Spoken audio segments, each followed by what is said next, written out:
በጎንደር አለ የሀገሬ ሰው መከባበር የሌለበት እውነት ለመናገር ሩታና ሄርሜላ በቲክቶክ እንግዲህ በጣም መልስ እየተመላለሱ ነው የሚገኙ ማለት ነው።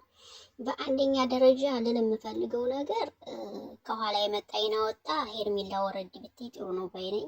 ሩታ ደግሞ ለእንደዚህ አይነት ነገር መልስ ጠብቀሽ ትንኝ ወረረህ ምናምን መስልሃል።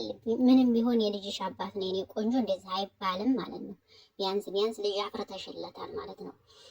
አንቺ ውስጥሽን ማንም ሰው የሚያውቅ የለም እውነት ለመናገር እና እንደዚህ አይባልም ልልሽ ነው የምፈልገው።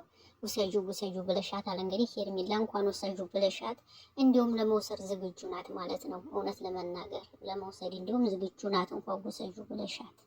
ስለዚህ እንደዚህ ባትሆኑ ጥሩ ነው ባይኔ። መልስን ባትመላለሱ አሪፍ ነው ባይኔ። ማስከበር ያለብህ አንተ ራስህ ነህ አብርሽ፣ ራስህን ማስከበር ያለብህ። ሲጀመር ሩታ እንደዚህ እያለች ያለችው ራስህ ነህ። ራስህን ስላላስከበርክ ነው። ራስህን ማስከበር ግዴታ አለብህ ብዬ አስባለሁ ማለት ነው። አንድ ሰው ላይ ስትር ብለህ ብትቀመጥ እንደዚህ አትሆንም ብዬ ነው የማስበው። እና ይሄ ሁሉ ችግር ያንተ ነው ብዬ ነው የማስበው። እንደዚህ ባትሆን ጥሩ ነበረ። እንደዚህ የሆናችሁ በጣም ይደብራል ከሚባል በላይ። እንትና እሷ መልስ መለሰችላት፣ ሩታ መልስ መለሰች ማለት ነው። ውሰጁ ትንኝ ወረረው ይመስላል ምናምን ብላ እኔ ትችልሻለሁ አንቺ ውሰጁ ብላ መልስ መለሰች ማለት ነው። እንትና ልጅቷ ሄርሜላ ሩታ ማለት ነው። ከዛ ሩታ ያን ስትመልስ ደግሞ ዛሬ ደግሞ ሄርሜላ ተቀበለችና ደግሞ ሌላ መልስ ማለት ነው። እንደዚህ ለምን ትሆናላችሁ? ጥሩ አይደለም። ማርያምን መከባበር። ሩታም ደግሞ ባልሽን ማክበር ግዴታ አለብሽ። ምንም ቢሆን ሚዲያ ላይ አሳልፈሽ ትንኝ ወረረህ ምንት ይመስልሃል አይባልም። ብትጣዩ ምንም ብትይው ነገ አንድ የምትሆኑ ሰዎች ናችሁና እንደዚህ ሆናችሁ ባትቀጥሉ አሪፍ ነው ብዬ ነው የማስበውና እኔ ግራ እየገባኝ ነው እውነት ለመናገር የአብርሽና የሩታ ነገር በጣም ግራ ያጋባል አሁን ላይ ማለት ነው። እኔ እንጃ ማለት ምንም በቃ አብርሽም ቢሆን ሩታ ሚስት ከሆነች በቃ ቢያንስ እንኳን ለሁለት ወር ስትር ብሎ ለምን ቁጭ አይሉም ቤት ሚዲያስ ላይ ለምን ይመጣል? እውነት ለመናገር ማለት ነው።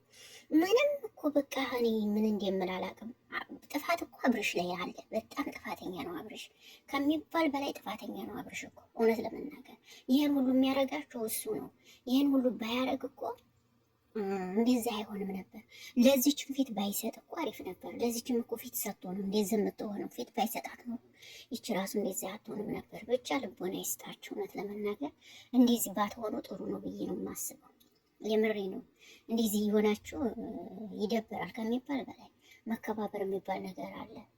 ባልሽን አክብር ሩታ። እውነት ልንገርሽ ነገ ይሄ ቪዲዮ ዋጋ ያስከፍላችኋል። ሁለታችሁንም የምትናገሩትን ነገር የምታስተላልፉትን ነገር እየተጠባበቃችሁ ብታስተላልፉ አሪፍ ነው ብዬ ነው የማስበው። ውሰጂው። አብርሽን እኮ በቃ ቃረጉት መሰለኝ ሳስባችሁ። ሩታ ኮስጠራ ነበር፣ ጀግና ሴት ናት።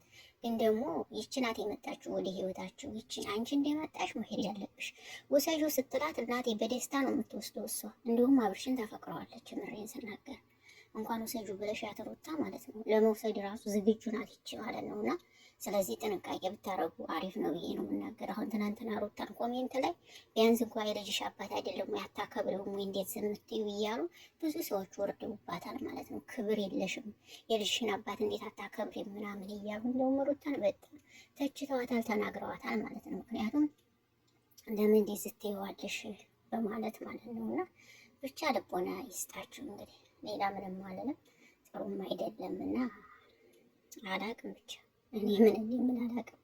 ብትከባበሩ አሪፍ ነው። ሩታዬ ባልሽን ሚዲያ ላይ አሳልፍሽ ባሰጪ አሪፍ ነው ብዬ ነው የማስበው። ለማንኛውም ይመቻችሁ ናት። ሌላ ምን የማይባልም ይመቻችሁ ነው የሚባለው።